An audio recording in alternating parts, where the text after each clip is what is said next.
সম্মানিত মুসলিম ভাই বোনেরা, এখন এটি শেষ জামানা, আখেরি জামানা। আখেরি জামানার মধ্যে আগামী 50-60 বছর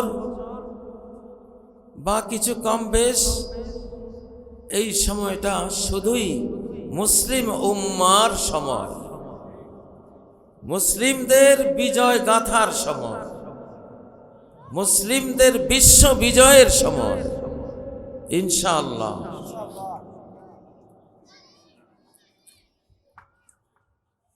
উনিশশো 24 থেকে 2024 একটি শতাব্দী আমাদের ছিল পরাজয়ের, পতনের, আমাদের ছিল নির্যাতন, নিষ্পেষণ এবং অধিকার থেকে বঞ্চিত হওয়ার শতাব্দী।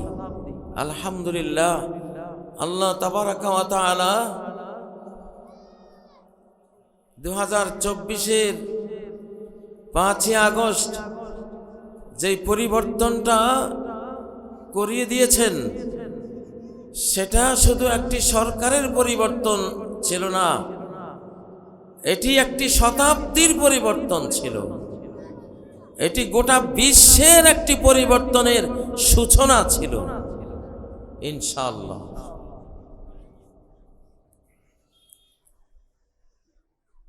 প্রিয় এলাকাবাসী, আমার খুব আনন্দ লাগে আপনাদের এই এলাকায় আসলে। একটা বিশেষ আনন্দ লাগে। সে আনন্দের কারণ হলো অজস্র মানুষ আমি দেখি এখানে, জনসংখ্যা মাশাআল্লাহ, মানুষ আছে এলাকায়, প্রচুর মানুষ, জনসংখ্যার ঘনত্ব এখানে বিশাল। অন্য কোনো এলাকায় এত মানুষ দেখি না। আলহামদুলিল্লাহ, আল্লাহ তাআলা আরো বৃদ্ধি করে দেন আপনাদের জনসংখ্যা দিয়ে গোটা বাংলাদেশ যাতে চলতে পারে ইনশাআল্লাহ, নবীজির উম্মতের সংখ্যা যাতে বাড়তে পারে ইনশাআল্লাহ। পৃথিবীর সবচেয়ে মূল্যবান হলেন মানব জাতি। মানুষ যেখানে বেশি, রহমত সেখানে বেশি। সামনে যে বাংলাদেশ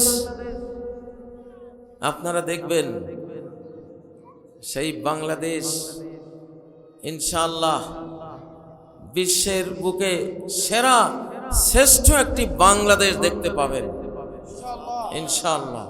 একটি ধনী বাংলাদেশ দেখতে পাবেন।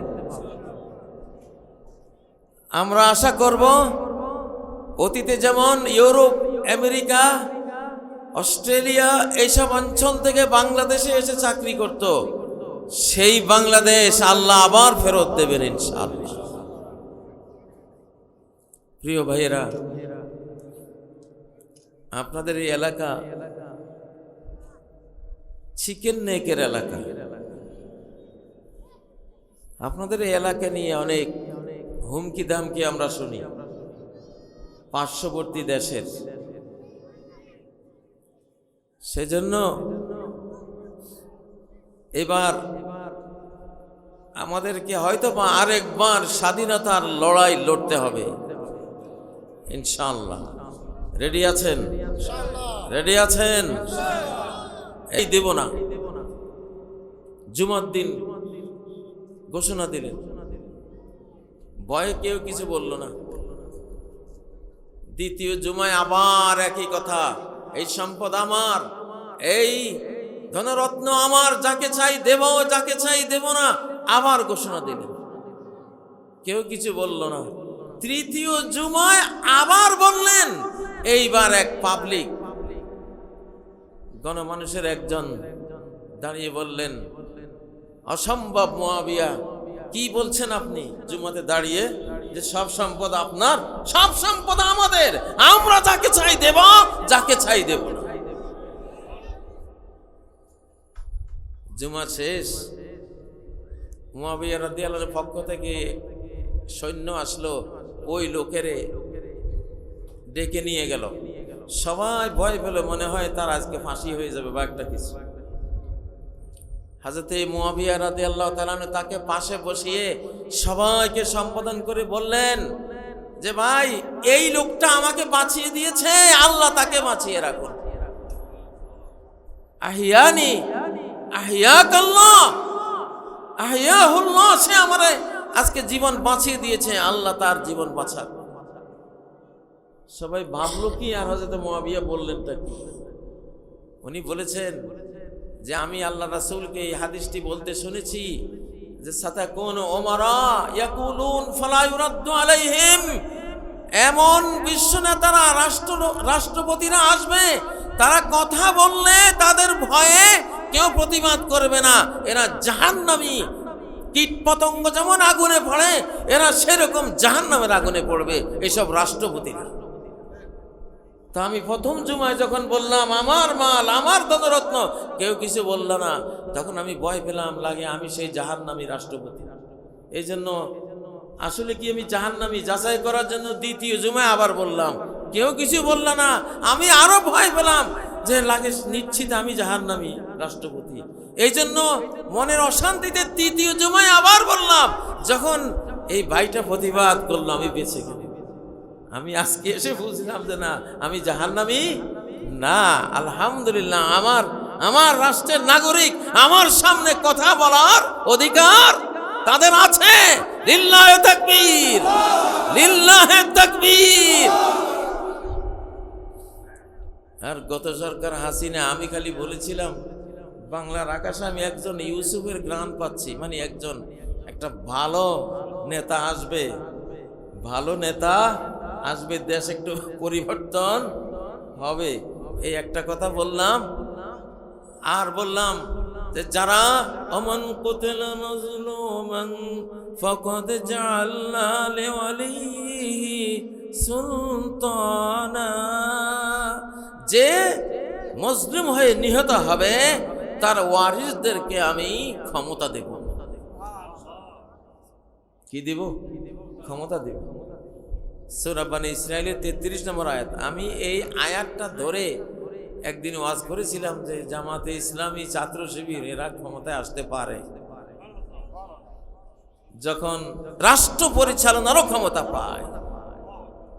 এই বক্তৃতা করার পরে আমাকে অ্যারেস্ট করার সিদ্ধান্ত নিয়ে ফেলেছে। অ্যারেস্টটা করেছে কোন দিন? যেদিন খুতবা দিয়েছিলাম স্বাধীন, সমৃদ্ধ, নিরাপদ বাংলাদেশ চাই। বাস 1, 2, 3, এই তৃতীয় এই খুতবাটা, স্বাধীন, সমৃদ্ধ, নিরাপদ বাংলাদেশ চাই, খুতবা দিয়ে মসজিদ থেকে বের হয়ে সারিনি, নামাজ পড়ে মসজিদ থেকে বের হলাম, আর ফোন পেলাম। একজন গোয়েন্দা ফোন দিলেন, হুজুর আপনার নামে মামলা আছে। আল্লাহু আকবার। আমি বললাম ঠিক তো, এখন তো মামলা দিবেই, কারণ তখন নেতা তো জাহান্নামী নেতা, এই কথা সইতে পারে না, পাবলিকের কথা সহ্য করতে পারে না। এগুলি জাহান্নামী রাষ্ট্রপতি, জাহান্নামী প্রধানমন্ত্রী, জাহান্নামী প্রেসিডেন্ট, ঠিক না? এগুলি কথা সহ্য করতে পারে না। একটা কথার জন্য বেটা নিন্দুকের বাসি আমি সবার চেয়ে ভালো, যে নিন্দা করে সেই তো তোমারে বাঁচিয়ে দেয়। হযরত মুআবিয়া যেমন বলেছিলেন, ঠিক না? তো আমি এই স্বাধীনতার প্রথম বন্দী কিন্তু আমি। 24 সেপ্টেম্বর 2021 ওই খুতবা দিয়েছিলাম মসজিদে, 2 দিন পরে আমি অ্যারেস্ট, স্বাধীনতার জন্য অ্যারেস্ট। এই জন্য আজকে আমি এখন যেই মাহফিলে যাই, স্বাধীনতার উপরে বাইয়াত নেই, স্বাধীনতার জন্য যুদ্ধ করব আবার। এটা কোনো দলীয় বা ভোটের বাইয়াত না।